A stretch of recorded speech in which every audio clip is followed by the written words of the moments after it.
Hi hello friends, ಹೇಗಿದ್ದೀರಾ? ನಾನು ಕೂಡ ಚೆನ್ನಾಗಿದ್ದೀನಿ, ನೀವು ಕೂಡ ಚೆನ್ನಾಗಿದ್ದೀರಾ ಅಂತ ಭಾವಿಸ್ತಾ welcome to my YouTube channel. ನಾನು ನನ್ನ ಲೈಫ್. ಇವತ್ತು ಫ್ರೆಂಡ್ಸ್ ನಾನು ಒಂದು ಒಳ್ಳೆ ಹೋಮ್ ರೆಮಿಡಿಯನ್ನು ತಿಳಿಸ್ಕೊಡ್ತಾ ಇದ್ದೀನಿ. ಅದ್ಭುತವಾದ ಹೋಮ್ ರೆಮಿಡಿ, ಕೆಮ್ಮು ಕಫಕ್ಕೆ ಒಂದು ಒಳ್ಳೆ ಹೋಮ್ ರೆಮಿಡಿ ಅಂತ ಹೇಳ್ಬೋದು. ಇದನ್ನು ಚಿಕ್ಕವರಿಂದ ದೊಡ್ಡವ್ರ ತನಕ ಯೂಸ್ ಮಾಡ್ಬೋದು.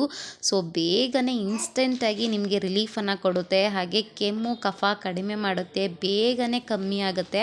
ಸೊ ಇದಕ್ಕೆ ಸಾಕ್ಷಿ ಬಂದು ನನ್ನ ಮಗನೇ ಇದ್ದಾನೆ. ಅವನಿಗೆ ಒಂದು ವಾರದಿಂದ ಬಿಡದೇ ಕೆಮ್ಮು ಕಫ ತುಂಬಾ ಇತ್ತು. ಸೊ ಹಾಸ್ಪಿಟ್ಲಿಗೆ ತೋರಿಸಿದ್ರು ಕೂಡ ಕಡಿಮೆ ಆಗಿರಲಿಲ್ಲ. ಆನಂತರ ಈ ಒಂದು ಹೋಮ್ ರೆಮಿಡಿಯನ್ನು ಮಾಡಿ ಅವನಿಗೆ ಕೊಟ್ಟಿದ್ದು ಒಂದು 10 ನಿಮಿಷದಲ್ಲಿ ಅವನ ಕೆಮ್ಮು ಕಫ ಎಷ್ಟೋ ಕಡಿಮೆ ಆಗಿಬಿಟ್ಟಿದೆ.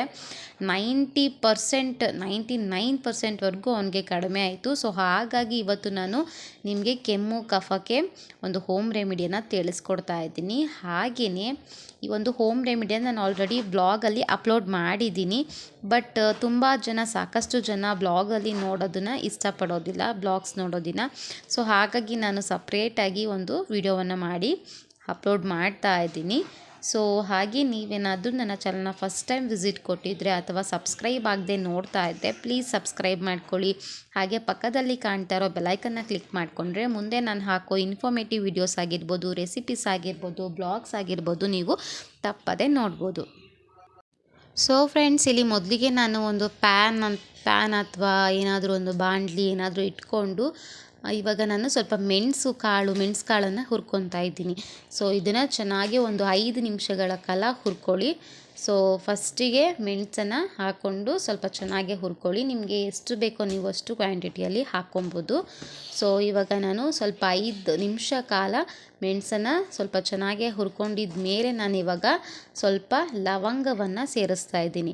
ಫಸ್ಟಿಗೆ ಮೆಣಸಿನ ಜೊತೆ ಹಾಕ್ಕೊಳ್ಳೋದಕ್ಕೆ ಹೋಗಬೇಡಿ, ಯಾಕಂದರೆ ಮೆಣಸು ಬೇಗನೆ ಫ್ರೈ ಆಗೋದಿಲ್ಲ, ಲವಂಗ ಬೇಗ ಫ್ರೈ ಆಗಿಬಿಡುತ್ತೆ. ಸೊ ಹಾಗಾಗಿ ಮೆಣಸನ್ನ ಒಂದು 5 ನಿಮಿಷ ಹಾಗೆ ಬಿಸಿ ಮಾಡಿಕೊಂಡು ಆನಂತರ ಲವಂಗವನ್ನು ಸೇರಿಸ್ಕೊಳ್ಳಿ.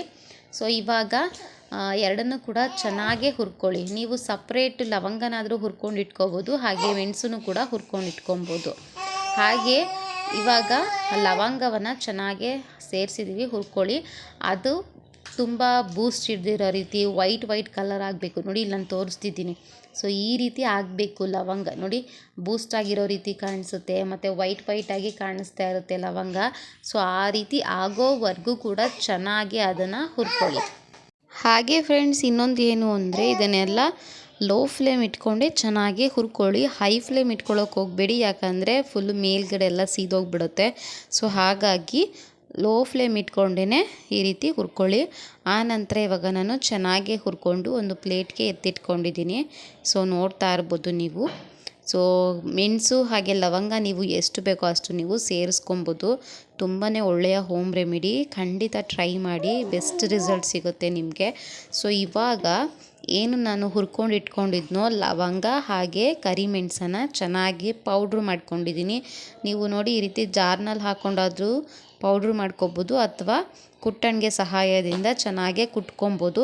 ಇದರಿಂದ ಕೂಡ ಚೆನ್ನಾಗೇ ಪೌಡ್ರ್ ಆಗುತ್ತೆ ಅದು.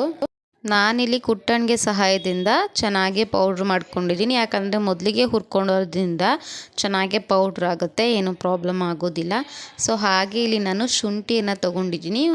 ಇದು ಒಬ್ಬರಿಗೆ ಮಾಡ್ಕೊಳ್ಳೋದಕ್ಕೆ ಸಾಕಾಗುತ್ತೆ. ಸೊ ಯಾಕಂದರೆ ಇದು ನಾನು ಸ್ವಲ್ಪ ಚೆನ್ನಾಗಿ ಜಜ್ಜಿಕೊಂಡು ರಸವನ್ನು ತೆಕ್ಕೋತೀನಿ ಇವಾಗ.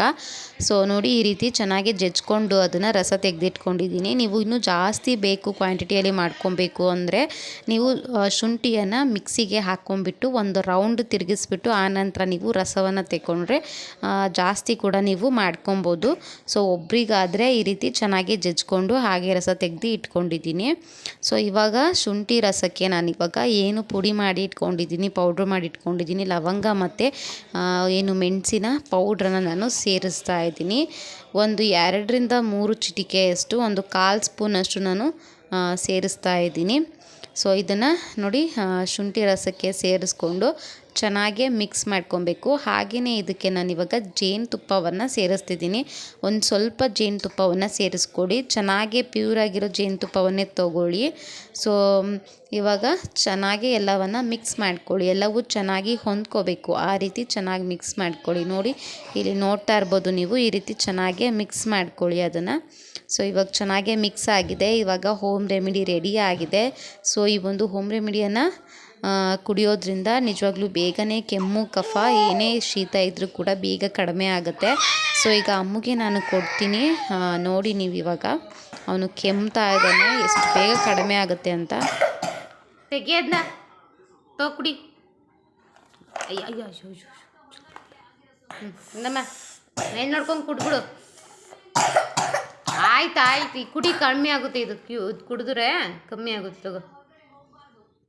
ತಗೋ ಬೇಗ ಮಾಡು, ಇಡೀ ಬೇಗ ತಗೋ, ಬೇಗ ಹಿಡ್ಕೊಳ್ಳೋ ಬೇಗ, ಹಿಡ್ಕೊ ಬೇಗ, ಕುಡಿ. ಗಮ್ಮಂತೈತೆ, ಕುಡಿ. ಜೇನುತುಪ್ಪ ಹಾಕಿದ್ದೀನಿ, ಕುಡಿ ಬೇಗ ಕುಡಿ.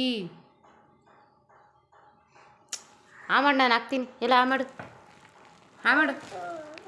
ಆಯ್ತು, ಮಾಡು ಬೇಗ, ಮಾಡು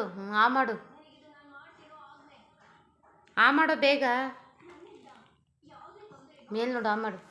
ಮೇಲ್ ನೋಡು ಸಿರಪ್ ಥರ. ಸೊ ಫ್ರೆಂಡ್ಸ್, ಮಕ್ಕಳಿಗೆ ಕುಡಿಯೋದಕ್ಕೆ ಸ್ವಲ್ಪ ಕಷ್ಟ ಆಗುತ್ತೆ, ಬಟ್ ಆದರೂ ನೀವು ಫೋರ್ಸ್ ಮಾಡಿ ಕುಡಿಸೋದ್ರಿಂದ ನಿಜವಾಗ್ಲೂ ಬೇಗನೆ ಅವರ ಒಂದು ಕೆಮ್ಮು ಕಫ ನೆಗಡಿ ಶೀತ ಎಲ್ಲವೂ ಕಡಿಮೆ ಆಗುತ್ತೆ. ಹಾಗೆ ಸ್ಕೂಲ್ಗೆ ಹೋಗೋ ಮಕ್ಕಳಿಗಂತೂ ಬಿಡದೆ ಕಾಡ್ತಾ ಇರುತ್ತೆ.